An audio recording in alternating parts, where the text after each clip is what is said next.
சாய் பக்தர்களுக்கு என் அன்பு வணக்கங்கள். ஓம் சாய்ராம். என் அன்பு குழந்தையே, காற்று என்பது உன்னை சுற்றி எப்பொழுதும் இருந்து கொண்டே இருக்கிறது. காற்று இல்லை என்றால் மனித உயிர் வாழ முடியாது. ஆனால் அந்த காற்றை என்றைக்காவது கண்ணில் பார்த்துள்ளாயா? உணரத்தான் முடியும். தண்ணீரை கடலிலும் நதியிலும் வீட்டிலும் தான் பார்த்திருப்பாய். ஆனால் ஆகாயத்தில் இருந்துதானே அந்த தண்ணீர் வருகிறது. ஆகாயத்தில் என்றாவது தண்ணீரை பார்த்திருக்கின்றாயா? நெருப்பில் பக்கத்தில் போனால் அது சுட்டிவிடும்.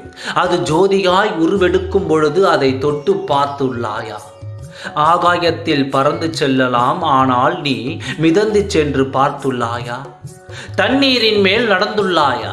என்ன சாயப்பா, மேலே நீங்கள் கூறியது நடக்கவே சாத்தியம் இல்லாதது, அதை பார்த்துள்ளீர்களா, செய்துள்ளீர்களா என்று கேட்கின்றீர்கள் என்று தானே நீ யோசிக்கின்றாய்.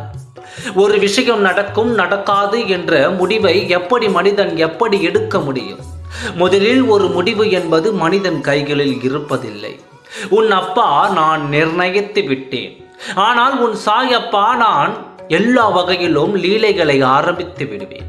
அதில் உன் போக்கை கவனிக்க காத்திருக்கிறேன்.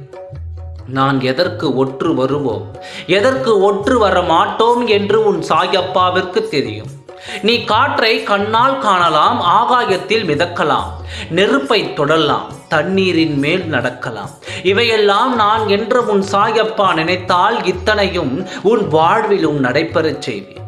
அதற்கு உன்னிடம் நான் கேட்பது பொறுமையும் நம்பிக்கையும். அழிக்க முடியாத நம்பிக்கை, பொறுமை, சகிப்புத்தன்மை, இவைகள் மட்டும்தான். உன்னிடம் இவையெல்லாம் இருந்தால் மேலே உள்ள விஷயங்கள் அனைத்தும் அதிசயங்களாக உன் வாழ்வில் நடக்க சாத்தியமே.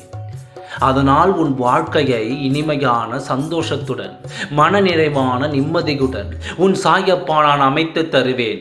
என் பரிபூர்ண அருளும் ஆசீர்வாதமும் அன்பும் பெற்ற என்னுள் பாதி கொண்ட என் பிள்ளை நீ. உனக்கு செய்யாமல் வேறு யாருக்கு செய்ய போகிறேன்? உன்னை விட்டு நான் விலகுவதும் இல்லை. நீ என்றும் சந்தோஷமாக அமைதியாக வாழ உன் சாயப்பா அத்தனை ஏற்பாடுகளை செய்து கொண்டிருக்கின்றேன். ஓம் சாய்ராம். நன்றி, வணக்கம்.